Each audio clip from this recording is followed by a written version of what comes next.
Welcome, friends, to At Home with Theosophy.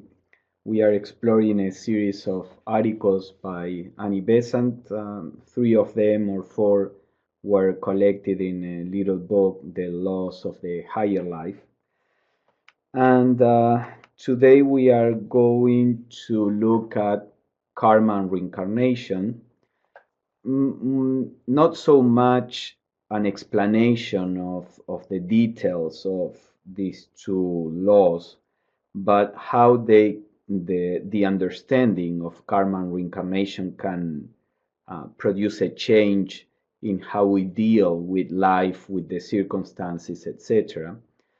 So we have seen first the idea of the presence in us of a higher consciousness that Annie Besant calls the larger consciousness. And then we also looked at the idea of laws, natural laws versus human-made laws. And then we also saw the different sources. Well, this was actually our introductory class, the different sources of information of the teachings, where they come from, whether they are revelations or it's an inspiration or a study. And in Theosophical literature, when talking about karma and reincarnation, many of the classical teachers, let's say, Theosophical teachers like Blavatsky, Besant, Leadbeater, etc., they were able to actually observe some of these laws, and they are not merely repeating something that they heard from somebody else. And of course, as we are going to see, having a direct realization of the existence of these laws is more powerful than studying and discussing about them. However, with the study and meditation on these laws, we can observe in ourselves a change in our attitude regarding life. And that's what we are going to explore tonight. So Annie Besant actually begins by mentioning this, the need to apply the things that we study. And she says, there are certain ways of looking at life that seem to grow naturally out of our theosophical studies. And I would fain inspire my readers with fresh energy and determination to applying the teachings we so continually study amid the trials of everyday life. For if the divine wisdom that Theosophists study does not make them wise for the helping of all around him, then their life is really worse than the ordinary life. With the advantages of knowing, our doing ought to be better than the doing of the majority around us. So the first idea here, of course, is the effort to apply the teachings. And this is something that is very important from different points of view. If we approach the spiritual teachings just as a philosophy, since there are so many different points of view, it's very easy to just get in a state of confusion. The description of the spiritual life itself is not easy because we have to describe things that belong to non-material planes with words that were designed for the material planes. So there is an intrinsic limitation there. Besides the fact that there is a difference between knowing something by description or actually perceiving something, and the perception of the higher laws of the spiritual realities require the development of faculties that are at this point in humanity only latent, and they are beginning to awaken.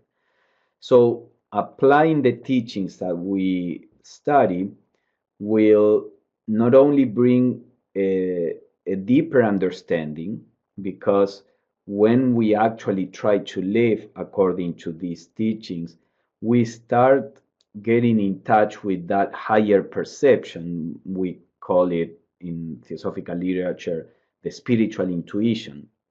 We start getting in touch with a higher intelligence, let's say, in us, which begins to clarify the meaning of all these things that we study. And statements that seem to contradict each other or talk about different things now begin to be seen as complementary, as part of a wider description of reality. But this happens only as we try to apply the teachings, because it is in the application of the teachings that we start developing this higher perception. As I started saying, if this stays only at the level of information, are what in Theosophy is called the concrete mind, many times cannot really get a sense of order or understanding out of these teachings. So, but at the same time, there is that aspect, but there is also the aspect that Annie Besant mentions here, which is central in the theosophical understanding of life and the spiritual life in particular. That is what she says, that the study should make us wise. Why should it make us wise? So that we can enjoy our wisdom and feel that, we know, we understand. No, she says it's for the helping of all around the person, him or her. And that's what underlies the theosophical approach to spirituality. It is not merely to enjoy being wise or virtuous or whatever it is, but actually to become a force that helps the whole, or everything that is around us, in this process of awakening. Because an essential truth that we begin to realize is that we are not separate from everything around. So our concern is not focused on this little fragment of reality, but begins to be more focused on the totality, on humanity as a whole. And of course, our action may be individual or personal, but naturally we start thinking in terms of the whole. And this is one of the effects that the teachings have, that Annie Besant mentions only in passing, because she has already talked about this in other occasions.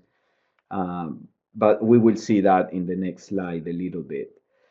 And then she says that for one that doesn't know, acting with spiritual ignorance is just natural. But for one that is supposed to know, when we act in the same way, that, she says, makes life worse. From a metaphysical point of view, it's like we have the opportunity of trying to deal with life from a different perspective, and we don't take advantage of that opportunity. Of course, that doesn't mean that merely because we read about this, that reading should transform our lives. It's not that simple. If it was that simple, then religions would have already transformed the whole of humanity, or most of it. The reading about these things is just the first step. The effort to apply them, the failing in doing so, the trying again, the whole process is needed, so that little by little our action begins to really be different. Not in the sense of being different from the other, but transforming our response. So, what if we apply these teachings wrongly? This is just part of how we grow. I think we should never be afraid of making a mistake. There is a difference between being irresponsible or making a mistake honestly. I think the parable of the talents in the Gospels talks about this. You have, probably all of you are familiar with this, but the idea is that some people got, let's say, to put in modern terms, some amount of money from their boss, and so some people just buried it, and didn't take any risk. So when the boss came, they just gave the money back. Some other people spent it, some other people invested it.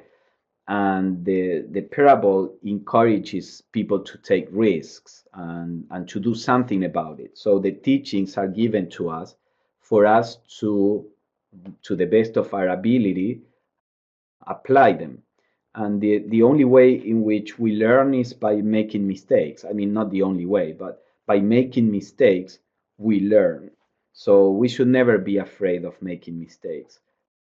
It's just part of the process of learning.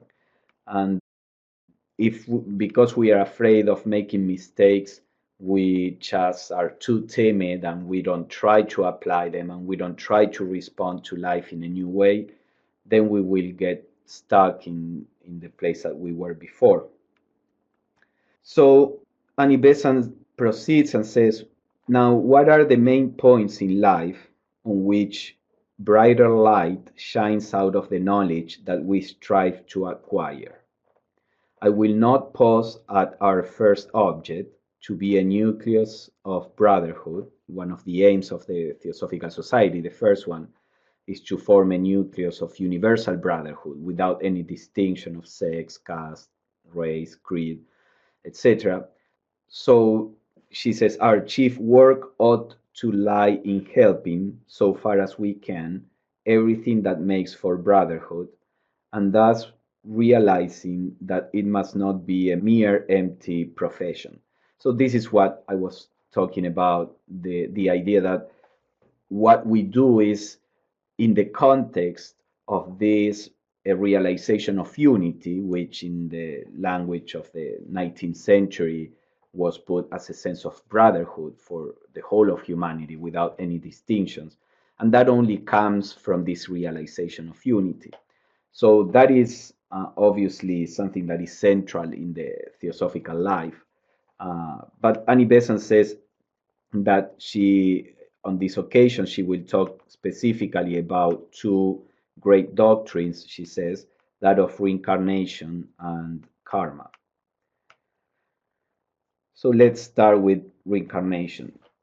So all of you are more or less familiar with the idea of reincarnation, that we have, as a soul, we incarnate in different bodies repeatedly, and in the process of doing so, we acquire experience, develop skills, spiritual skills, let's say, attain realizations, understand, or more than understand at an intellectual level, but we realize the nature of ourselves, of truth, etc. And all that is happens by incarnating repeatedly and having different kinds of experiences. So she says, what differences ought to appear in life under the light of reincarnation?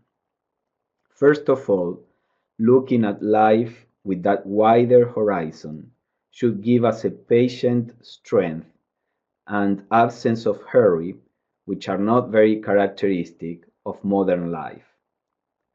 With the loss of this doctrine in Christianity, Annie Besant always sustained, as Blavatsky did too, that reincarnation was part of the early teachings in Christianity, and then it was taken out of the dogma. But anyway, with the loss of this doctrine in Christianity and the consequent endlessness of heaven and hell, the whole fate of an everlasting condition was made to depend on this single life. Inevitably, hurry became one of the marks of life. Just as in a boat where there is danger of wreck, there is panic and struggle, so with all those who believe in an everlasting hell or an everlasting heaven. So this is an interesting argument. She's saying that the fact of thinking that this life will mark the rest of eternity, your experience for the rest of eternity, produces a lot of suffering. We live in an age where most people don't believe in that so literally as perhaps this was in the past. But just imagine if you sincerely, honestly believe this, as I think people did in the past, that is this life, and then you will be happy for the whole of eternity, or you will be suffering the whole of eternity. That puts a lot of pressure on people, and fear that made death be something terrible. You know, in some ancient mythologies, death was brought by an angel and was actually a friendly angel that freed the soul from the body. But in Christianity, death is depicted in the most frightening and terrible ways because it was a threat. You have only this limited amount of years to get it right, otherwise you can suffer for the whole eternity. So this Annie Besant says produces that sense of hurry, that sense of it is now or never. Now, of course, today there is the opposite view. There are some people who still believe in that, but I think especially in the West and the countries that are being influenced by Western culture, the idea is that this is it. There is only one life. After this, there is nothing. And therefore, because there is only one life, what are you going to do, with your life? If you are not afraid that of a punishment after death, and you think that after death you just disappear, then all that is left for this life is to try to enjoy it as much as possible. So you start working for sensorial pleasure, for pleasure in eating and drinking, accumulating things, etc., etc. And again, there is this idea of live this life because it's the only life, and there is this idea of hurry also. It's like the clock is ticking, and this is your only chance, so you better hurry to accomplish everything you want to accomplish. So this is something that even if we don't realize it, in most of us, it is unconsciously absorbed in our growing up, and many times our view of ourselves, of life, is very narrow, very short-sighted. Things are valuable only in connection to what they can bring right now, or next month, or next year. Bringing up the idea of, well, you have to do this. You may not see the fruits right now, but in your next incarnation, that will help you. That is meaningless for many people, mainly because there is not, well, first, there is not a habit of looking at themselves in the context of an eternal nature that is undergoing a journey that takes eons, and there is no habit of thinking of oneself as that. We think of ourselves as existing for the length of the body, but also because our our the spiritual intuition that can grasp this fact is not awakened in us. As we study this and practice the spiritual life, then within us begins to grow a certainty, and this is called an intuition, because it is a certainty that we cannot necessarily pinpoint. We cannot say this comes from this. And the experience is that I simply feel, I have the confidence, I don't know, this is just how I feel life, that I have been in the past and will be in the future, and that just as I may say this is valuable for the next month, for what happens next month, one also feels this will be valuable for what happens in my next incarnation, and that feels as real as saying this is valuable for what happens next month. So this is what she's going to argue here. She says, when it is realized that we have many chances, that every failure brings success a little nearer, and that the last failure is the threshold of success, then a great strength grows into the life. There is plenty of time, endless opportunities, and the fall of today is the rising of tomorrow. And slowly, as that thought of reincarnation becomes part of us, a principle to be lived, we find our life take on the calmness, the serenity which come from the consciousness of an immortal life. Of course, if we take the theory of reincarnation just as an idea, if all we can access and is the intellectual idea of that, and that's where we stay our whole lives, it's very easy to use that idea as an excuse for our, suppose an excuse for our laziness or our lack of commitment. And so we say, well, I have a lot of lifetimes to work on this, so I'll leave it for my next lifetime. Or things like that. The person that says that is not really understanding the idea of reincarnation, because what we will do tomorrow depends on what we decide to do today. There is a certain continuity there. But in any case, without going in that line of argument, what happens is that when this sense of immortality begins to be part of our consciousness, and again, I'm not referring to having had a so-called mystical experience where I see my past lives or I see the future. It's nothing that after all is a sensorial experience. It's having seen, on planes that are not physical. What I'm talking about is this intuition, is this thing, this transformation that happens in our consciousness very gradually, so that we may not even be aware of this. But naturally, gradually, this begins to be a reality, yeah, and starts being a reality in the way that we look at life, that we react to life. So when there is this sense of eternity in us, then, as Annie Besant says there is far more patience with with life, with ourselves. We try to do something and that fails, especially in the spiritual realm. In the work with ourselves, it's sometimes we try to work with something that we think is not right, or that needs some attention, and we may fail and fail again, and people many times get discouraged because of the short view. This is just not working, it's useless, I'm not good at this, I'll drop it and do something that brings me satisfaction.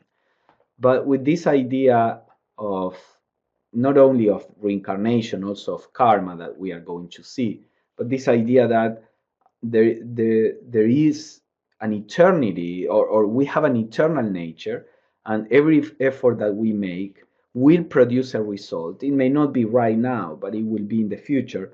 It brings what Annie Besant says here, a sense of calmness and serenity and confidence to go through life without being, so afraid or so worried, or so taken by what happens in the present moment. So she says, we are living one day out of many days, and what we cannot do today, tomorrow we shall inevitably achieve if we are trying, if we are working in that direction. And this idea that this is one day among many days is also very important, because many times we have this unconscious sense of this is my only life, and the regret that in this lifetime I didn't get this. I didn't get to grow in a family as I would like to have grown, for example, or I didn't get to be married, or I didn't get to, and there is this sense of regret because unconsciously we feel this was our chance, I didn't experience this is gone, I have no other opportunity. But with this awareness of We have been in many situations in the past. We will be in many situations in the future. And this lifetime, what happens to us in this lifetime, is necessarily a, a limited aspect of the experience. We cannot experience everything. So this lifetime is one day in my existence, and this is what I have to do this day.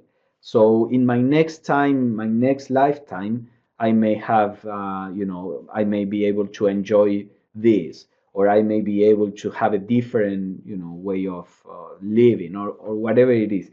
So this is something that again is a feeling that comes to us as we realize more and more the reality of reincarnation, so that we are okay, we understand this is not the whole of my experience, this is not the whole of what I am, and I can take this fragment and then I'll take the next fragment in my next lifetime. So she says, mighty is the power of it, and when once it is fully recognized, and when we feel that there is nothing beyond our strength, for we have time during which our strength may gradually evolve, we recognize that we may be weaker now in some aspect of the spiritual development, but eventually we can get good at that, whether it is in this lifetime or in another one. But not only that, all the people around us take on a new aspect when we realize the fact of reincarnation. With our friends, we have a closer tie, for everyone we know as a friend comes out of our past, spirit hailing spirit across the blinding veil of the material body, and we realize the immortality of love, and we realize the immortality of life. And this is also something that helps the sense of all these people that I love. I have been in touch already with these people, and I will be in touch with them in the future in different capacities, because we as a soul have so many aspects. Even knowing a person as a mother, or knowing that person as a daughter, or knowing that person as a grandmother, that person shows different aspects of herself, or in this example, depending on the different circumstances. How is a person as a mother, and how is that person as a daughter? Um, Imagine being able to relate to people we love in different capacities. How do you relate to this soul when that soul is a sibling, when it is a spouse, when it is your parents or your children? So there is this idea in reincarnation of a far deeper relationship than the passing relationship we may have in one lifetime. And that is something that, again, it plays a role. There is this sense of, I'll see you again, we'll relate in some other way. And that changes the way that we consider, we may not be able to be close to some people we love, but we have the feeling, we have been together for a long time, we will be together for a long time in the future too. So it gives a better sense of acceptance. And this is part of what Annie Besant is talking about. Of course, when we start considering the idea of reincarnation at the beginning, for the most part, is just an idea. But if we start, working more seriously with this, then it begins to be that kind of intuition that we are talking about. And then she says, and when instead of friends, we meet an enemy, how different the aspect when we know the truth of reincarnation. What is the so-called enemy? Someone we have wronged in the past, someone to whom we owe a debt, and he comes forward to claim it. The payment set us free. He is a liberator, not an enemy. He gives us the opportunity of paying off a debt, without the payment of which liberation may never be ours. When we see him in that light, What becomes of anger or resentment? What becomes of any feeling save gratitude to the one who takes from us the payment of an ancient debt and leaves us free to go along our road? And again, this is something that little by little we get closer to it. At the beginning, we feel that people who wrong us are just, people that we have no relationship with other than that unhealthy relationship. There are no ties, or we feel that is something that should not be there, and there is resentment and all of that. But as we begin to understand that we relate to many people, and that with some people we just don't know how to relate to them. We may have been in situations where we didn't realize that we were not, for example, we may have been in a position of power and just may have been too harsh on some people, and lack of compassion or insensitive to their suffering. We were too focused on our own happiness and not noticing that my happiness was making somebody else miserable. And all those things, in the process of deepening the understanding of the soul, of our connection to everything, the unity. Well, the soul needs to learn about all of this, and then you realize that the only way to learn about all of this is by um, coming together in touch and being on the other end of the receiving end in this case. And if we can see the situation, we respond in a different way. There is a little anecdote about Annie Besant that a person wrote about, that there was a person that was attacking Annie Besant at the time. And so this theosophist went to her office, and he saw that she had a portrait with the picture of this person that was attacking her. So this theosophist asked Besant, "How come you have his picture or her picture? I don't remember. When this person is just being vicious." And she said, "Well, if I can keep the affection for him, let's say, then in my next lifetime, I will relate to this person in a position where I will be able to help, and to cure our relationship." So you see that for her, these things were real, and were, as she is writing here, were a reality. And then you can look at that particular situation of enmity from a completely different point of view.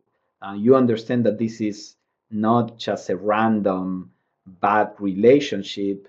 It has a story, and there is something to be healed here. So, of course, as I keep saying, this happens in general by degrees. So the first thing that happens is that we begin to be able to accept, not that we like it, but to accept that there may be a reason why this is happening. And then in time we begin to not care much whether a person is nice or not to us, because we understand, well, there will be person that are nice to us, person that are not. That's just natural. Then there may be the possibility of being interested actually and saying, what is going on? Why doesn't this person, why is this person responding in this way?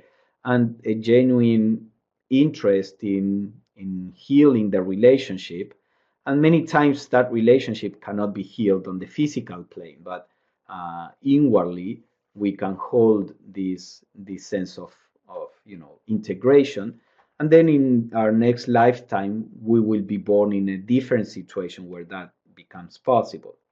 So these are all different examples of how having this intuition of timelessness is begins to modify our life. So she says, none can injure us save ourselves. The enemy who seems to strike is only our own hand striking our face, our own action come up in a new incarnation. There is no enmity when one's reincarnation is thoroughly understood. And again, I don't know if I would use the word understood because that seems like, well, understanding it conceptually is enough. And I would say understanding it conceptually is the first step. It's normally not enough unless we already have developed this intuition in previous lifetimes. But understanding it conceptually is the first step. And then trying to, when actually something happens in our lives, instead of interpreting this as if all our life is this little, a few decades that our body lasts, trying to interpret this as a more timeless journey. When we make that effort, it is that little by little we start getting this intuition. So when reincarnation is thoroughly understood, or we have an intuition about this, there is no enmity. Looking at it, thus, a great bitterness will go out of our lives. For the thing that hurts is not the injury, but the resentment, the sense of wrong, the feeling of being unfairly treated, etc. And I think this is quite true. Of course, there are situations in which the action of another person may be actually harming our lives in different ways. But in general, what makes us feel bad, I mean, we don't need to go to extremes, but in all kinds of little conflicts, or not being able to relate harmoniously with a person, etc. Many times the main problem is the sense of resentment, or the sense of being wronged, the sense of unfairness. Why is this person doing that to me? What did I do to this person? That's something typical that we tend to feel. So when we understand that there is an order behind all of this, all that part is gone completely, or to some degree, depending on the depth of our intuition. And then we deal with the actual situation, but without all the burden of the psychological suffering. So then she says, those are the stings which give pain to any action, and when it is only the payment of a debt, none of those is present. There is only the bringing into equilibrium of an ancient wrong. All the stings will vanish, and the mere activity remains, which is the restoration of equilibrium. So we can look at it in that way. Okay, now we are even. I can keep, move forward, something like that. Then she says, reincarnation also makes us realize that the circumstances around us are exactly those that are best for our growth and evolution. So when she talks about reincarnation in this way, it's not only the understanding of reincarnation that is necessary. Also, we need to understand the idea of evolution, spiritual evolution, the idea of karma. There are a few things that are interlaced. As I said at the beginning, in the Theosophical view, we reincarnate not just out of a cosmic mistake, not just out of desire, so that if I kill the desire, then I'm done with reincarnation. There is an evolutionary purpose in the process of reincarnation. And there is the divine mind, the divine intelligence, if we want to put it that way, is behind, or this order, the order of the universal self, is behind everything that happens. So when we understand all of this, then we begin to realize that the situation in which we are is the right situation, is the situation in which we are is the natural expression of where we are at, at this point in evolution. So let's see what she says, and we will discuss it a little more. She says, it is a profound blunder to imagine that in any other circumstances we could do better than we are doing now. People say, if only my circumstances were different, I could lead such a much more useful life. Error. You are doing the most where you are. Anywhere else you would do worse, not better. You are surrounded by exactly the things you want for the next step on the upward path, and the moment you are ready to take any other line in life, that moment, that line of life will open before you. So the idea, you see, all these are things that address the typical complainings of our minds when our minds look at life from this very limited point of view that is, I am the body, basically.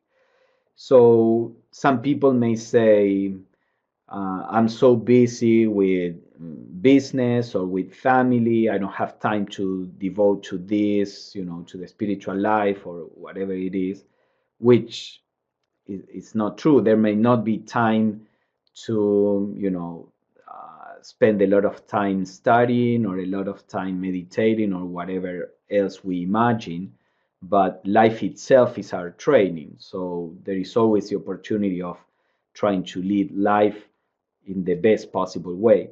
But in any case, a person may think that, another person may think the opposite. If I were not so lonely, if I had, a community, if I had this or that, then things would be so much better or easier. But the idea is that we probably long for that because that is something that we already did it or that is easy for us. We normally, what the things that we already developed, they feel easy, they feel comfortable, and there is a natural tendency to try to go back to the comfort zone, spiritually speaking, let's say. So the situation that we find now, we may find it difficult, but from the point of view of evolution, this is exactly what we need to develop fully all our capacities. We, as these divine, timeless, universal beings, we live such a narrow and, from that point of view, we could even say pitiful existence, thinking that we are this little fragment, that it is a shame for a divine being to live in such a self-limited way. So from the cosmic point of view, the lack of comfort, psychological or emotional comfort, that we undergo because things are not the way that I would like them, means nothing, because the purpose is so transcendental that the little inconveniences, little from the point of view of the soul, are worth going through.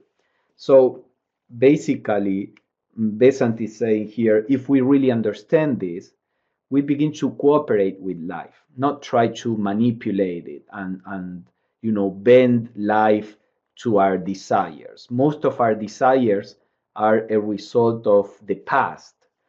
When we can fulfill our desires, it is simply the attempt at remaining in the past, in the comfort zone.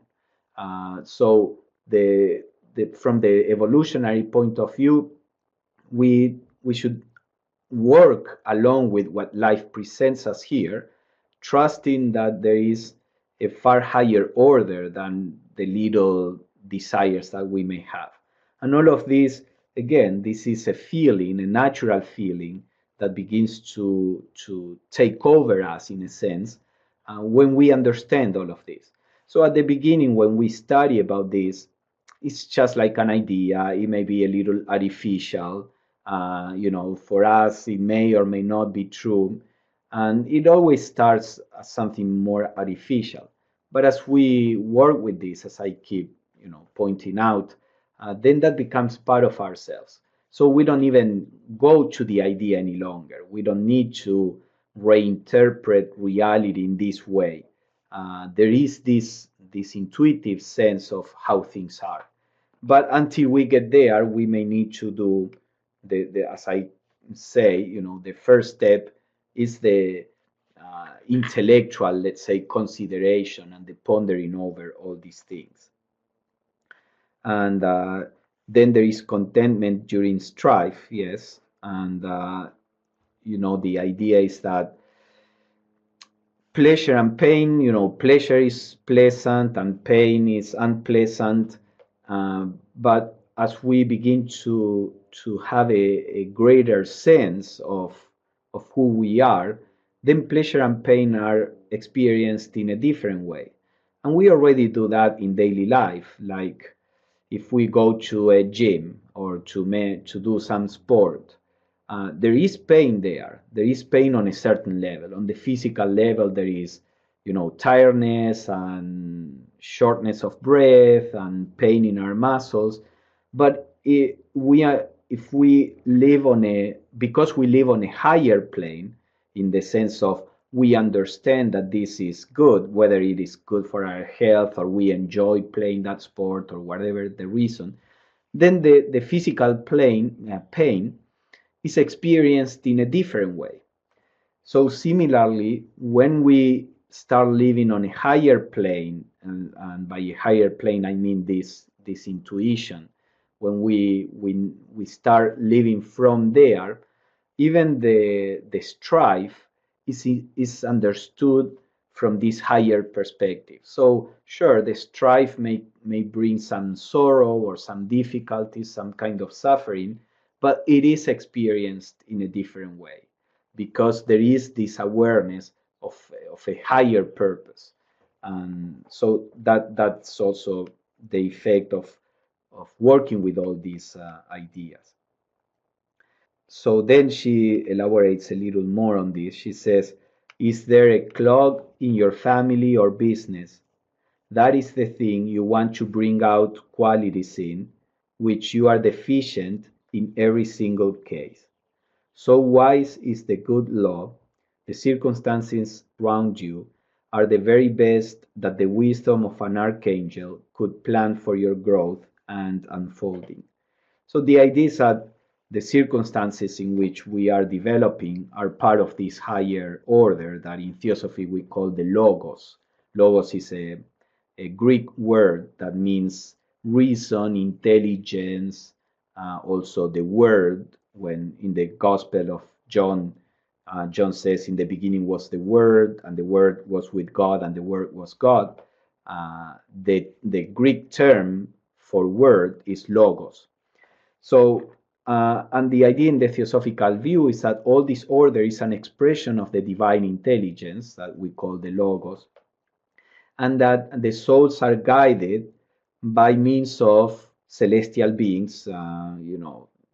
To the technical term for this is sometimes in Theosophical literature, a Sanskrit word is used, lipika, which sometimes is translated as the lords of karma. And basically, Annie Besant says here there is a design behind what you go through with a far wider wisdom that you have within your brain. And you as a soul understand that, but when you are working through the brain, you lose sight of it. So you can trust that there is a purpose for the things that happen. So she says a real understanding of reincarnation gives us infinite tolerance, infinite patience with all around us.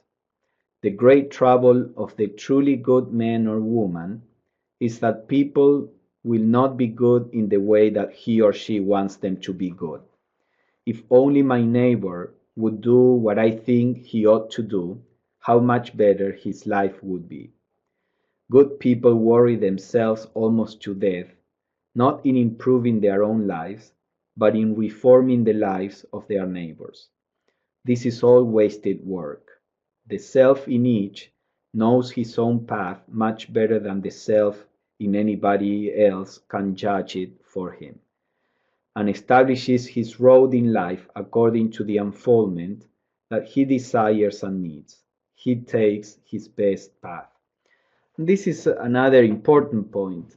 Perhaps this doesn't manifest in such a crude way in our lives. Sometimes it does, but even if it doesn't in such a crude way, if you look, there is always this sense of what people should do, how people should behave. uh, there is a tendency to have a certain intolerance. We tend to accept people's actions where when they are actions that we agree with, that we think that we would do, and then we tend to criticize when people act in ways that we don't agree or that we think that we would not do. And this, as Annie Besant says there, is all wasted energy and time. If we understand that each person has a path and that making mistakes is part of that path, this doesn't mean everything is right in whatever they do. People are right and wrong, we are right and wrong, but all that is part of the path of development. So when we understand this, we can learn to leave people alone in that sense. So this is what she mentions in the next slide. She says, but you say he's going a wrong path. Wrong for you, perhaps, but right for him. The lessons that that self wills to learn in his present body, who can judge? Do we know every incident of his past experience, his past trials, failures, victories, so that we can say what now he wants for the next step in his unfolding life? The experience that seems to you so terrible may be the very experience he needs. The failure that you think so sad may be the very failure that will make success inevitable. So you see, sure, it may be a failure from our point of view, and from a more absolute, absolute point of view, let's say this was a failure, but we don't know from the point of view of the soul what this means, because this is how we learn many times. On many occasions, we only learn by failing to do something. We may have this sense that, I will be happy if this happens, and or if I do this, I will be happy, let's say. And the failure to do so may be the lesson that the soul needs, is not on this plane that I will find happiness or wisdom or goodness or whatever it is. So it's basically this idea again that there is an order behind things, and that we cannot judge in our own lives. Least of all can we judge the lives of other people. And all of this is part of the wisdom that comes as we consider all these different teachings. So reincarnation teaches us that we see such a mere fragment of a life, whether the other person's or ours, that we cannot judge it. It is wiser to ask ourselves, what is meant by this manifestation of the self? The attitude of the Theosophist should always be that of a learner in life. What has this person or that circumstance to teach me? What have I to learn from this problem? In this way, we should look at life, and doing so, we would be so interested in it that we should have no time to judge or blame, and our life would begin to be the life of wisdom. So this is part of the learning mind. Again, we can ask these questions at the beginning. Because we are not used at paying attention to life with a learning mind. Sometimes these questions may be necessary. Okay, what am I to learn from this situation? And we can sit and try to figure it out. Eventually, this becomes just a natural attitude where we are open to learn, to understand, to see. We see a circumstance, we see how we react, we see the effects of that, and naturally we learn. We learn about ourselves, about life, about others, and this is what Annie Besant is encouraging here. So there is a question. So how do we figure out the right thing to do or leave things alone? How do we know? And you know by trying and by making mistakes and by learning from it. And this is not something that people can tell you, because what is needed here is to develop that faculty in the soul, which is a faculty of a sensitivity to perceive when something is too much or too little. And the only way to develop that is, like anything else in life, by trying. So you try and you may fall, you may, do too little, and then you may do too much. And eventually you develop that sensitivity to, again, feel, intuitively feel, in this situation, I just have to stay, out of the situation, or in this situation, I have to get involved up to this point, but not cross this line. There is this discernment that begins to appear, and the only way to learn it is by trying it. Again, if we think, because unconsciously we tend to think that this is our only life, that we are going to be punished by our mistakes, that we better get it right, because this is it, then it gives us a certain, we are afraid of trying. We say, what if I fail? What is the problem? When we start understanding life from the point of view that Theosophy proposes, then I know that I may make a mistake, and I welcome it, because I'm interested in learning. So am I going to learn? It doesn't matter if I make a mistake. I will learn from it. I will see, oops, this didn't work. It produced this problem. It brought to me these circumstances. Okay, next time I will try it again. And maybe the learning, will come in this lifetime, or maybe in the future. Again, it doesn't really matter. In the future will be your present as much as this is your present. So, you will be glad in the future that you did this right now, even if you were not going to reap the benefit right now, for example. So, yeah, maybe you develop a strategy. That is part of the process of growing. You just begin to understand, because the you as a soul, the soul, when it is not limited by the body, uh, has the tendency to see patterns, to see commonalities, to see things that, the connections, the things that we share. But the thing that the soul can learn while expressing itself through a body in a world where things seem to be so separate, the soul can learn also to distinguish, to understand when something is right in these circumstances or appropriate, and when that same thing is not appropriate in this other circumstance. So that the soul, the experience of the soul through separation and limitation is important. And the only way that the soul can acquire that kind of experience is by living in the world of separation. So then the soul becomes, once the human experience is past, becomes this kind of celestial being that has a full understanding of unity and separation, both, and then it can be part of the creative forces of nature. So there is no problem in making a mistake. Always think of what you already know in life.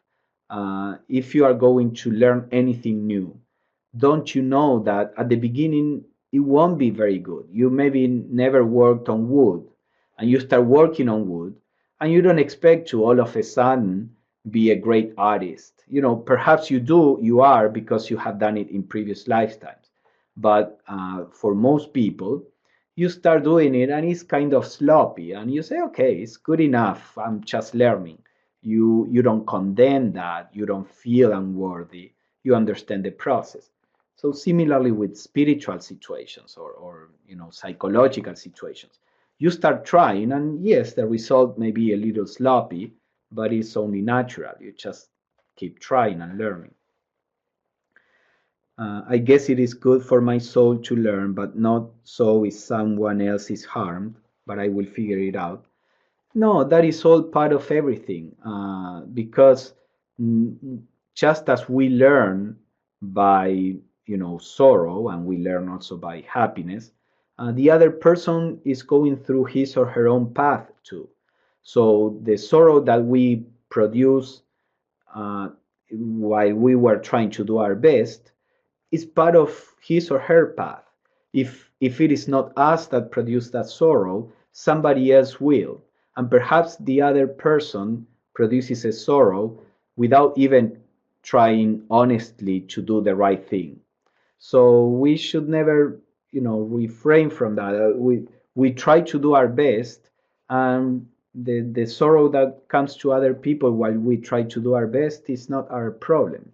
um, you know, I hope this is understood properly. I mean, in all cases, the sorrow that comes to other people is part of their own story. Now, karma may use us to produce sorrow in other people because we are reckless and ignorant, and then we are producing sorrow not only for the other people but for ourselves too. Or karma may use us in producing sorrow, knowing that we are not going to be able to solve the situation right now, but we are because we are learning. And well, it uses us to produce that sorrow, but from our point of view, we are growing. So again, that question, there is a different view that we have when we understand that all souls are in a journey, that there is wisdom behind, that there is order behind, and that of course we can do things that are wrong, that we should not do. Some people are trying to damage another person uh, out of selfishness, thinking that that will make them happier, and that should not be there. But that should not be there in an abstract way. The only way that that soul will learn this is not the way to do it is by doing it and getting the results. And the other soul also, if it is receiving this, is because that soul has to work with that. So there is an order. It's not to justify evil, but we can understand that, as long as it is needed, it's going to happen. Okay, so then she will talk a little bit about karma, not so much as reincarnation, because she already mentioned it in a way. So she's going to focus on one aspect of karma that is usually misunderstood. She says, let us turn now to one of the most misunderstood of theosophical teachings, the doctrine of karma. People often talk of karma as though it were a kind of great lump which is flung down on a person's head at birth, against which he or she can do nothing. Sometimes this occurs. Sometimes there are karmic causes that no matter what the person does, this will happen.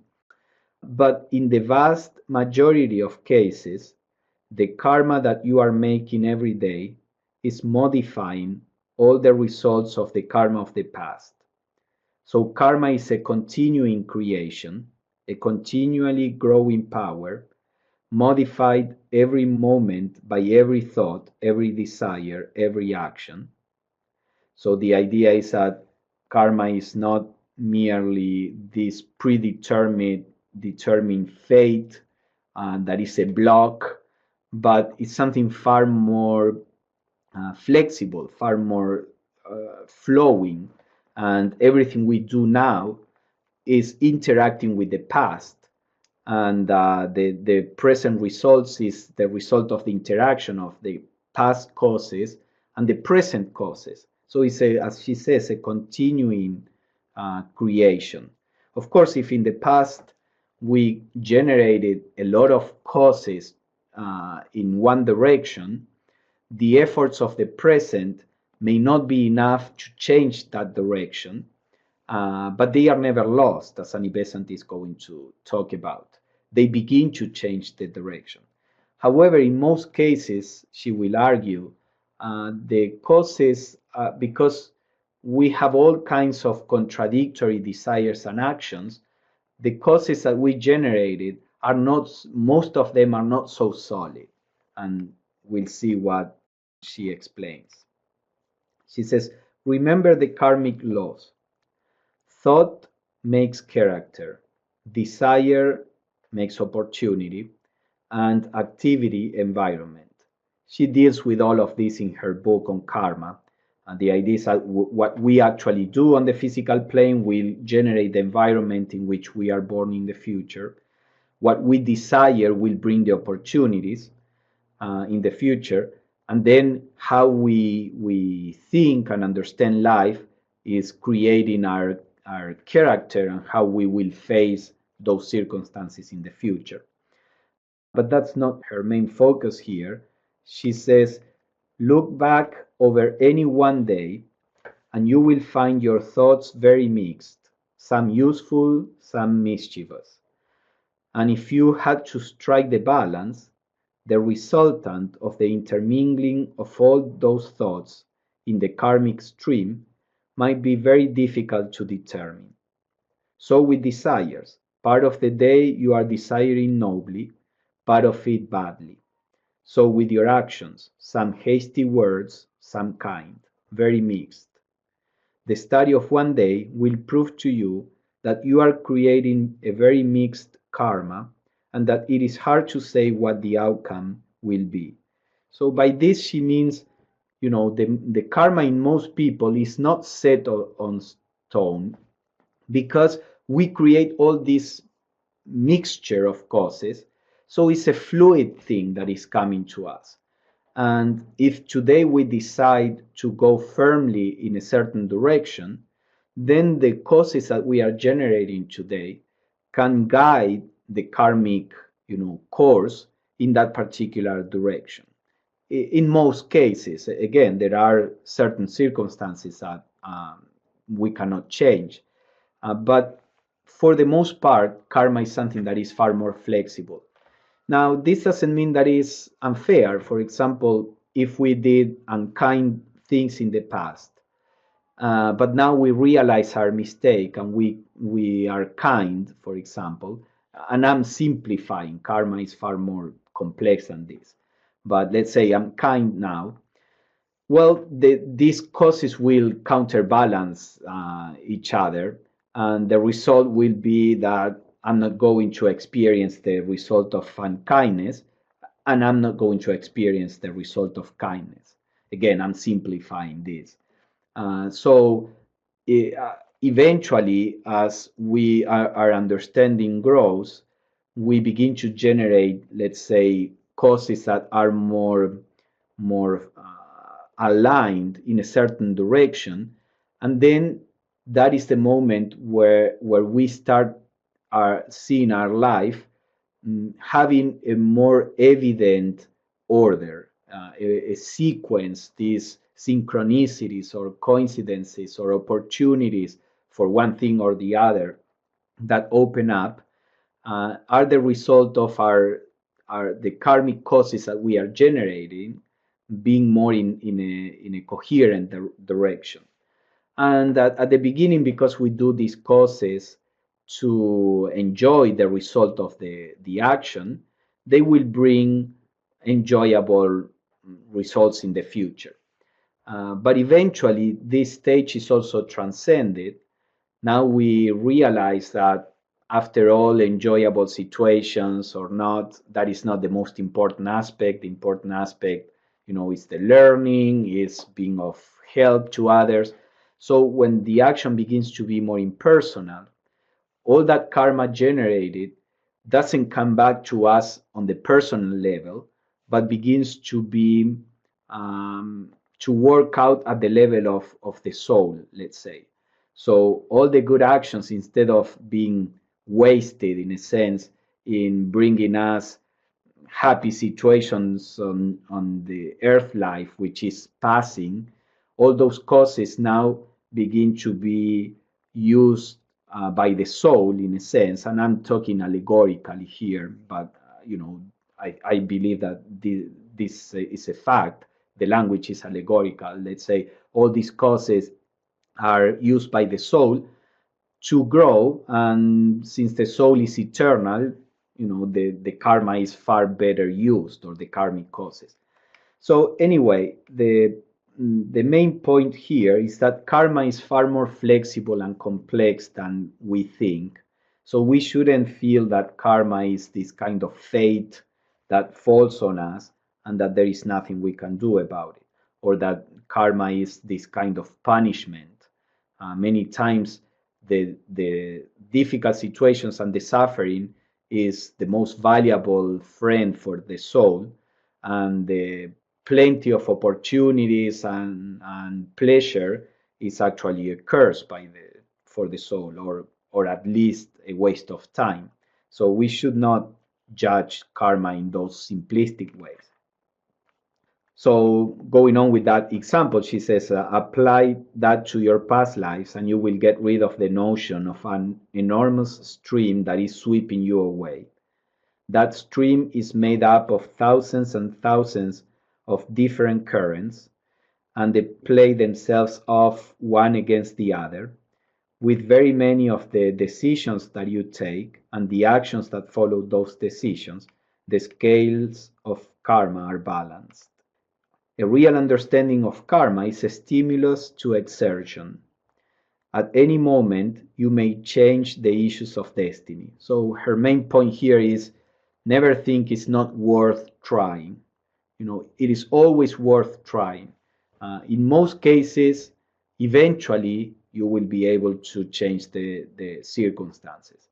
And even when you can't, the effort, the earnestness that with which you are acting will produce results in the future. So again, you may be doing something now that is not going to generate an immediate result, but you know that eventually this will play out. She says karma is always in the making. Whatever the condition, make the best of it for the moment. And if the scale against you be too heavy, never mind.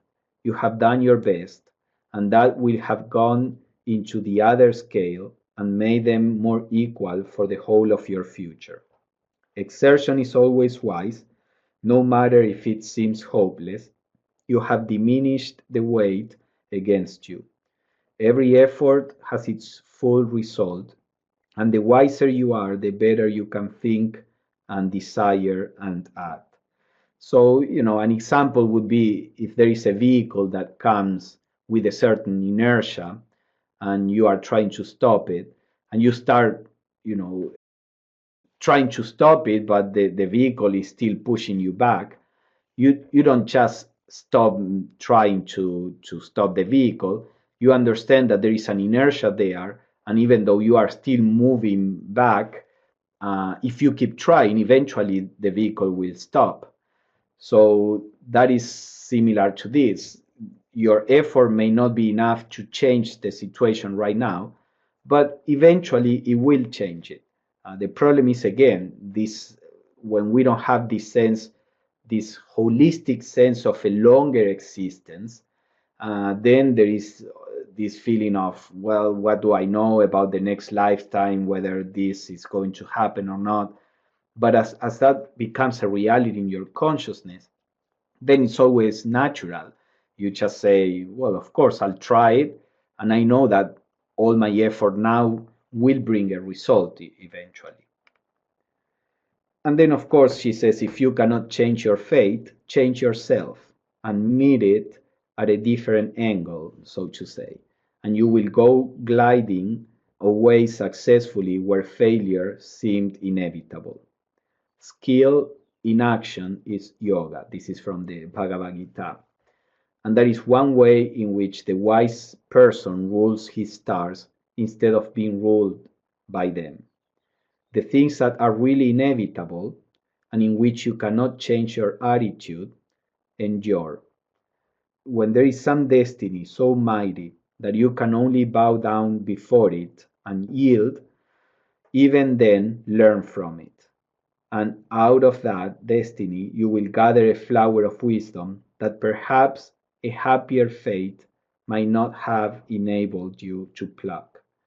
And so, in every way, we find that we can meet and conquer, and even from defeat, may pluck the flower of victory. So, basically, again, is what she was saying at the beginning.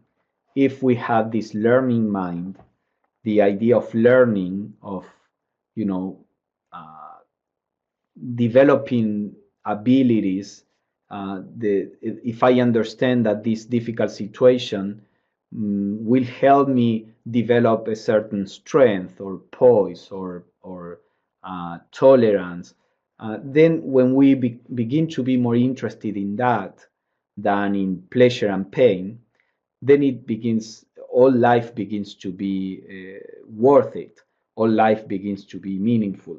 And even if we cannot change situations that seem to be sorrowful, that becomes a blessing in disguise, because that generates in us something that is not only going to help us in that situation, but it's going to help us for the rest of eternity.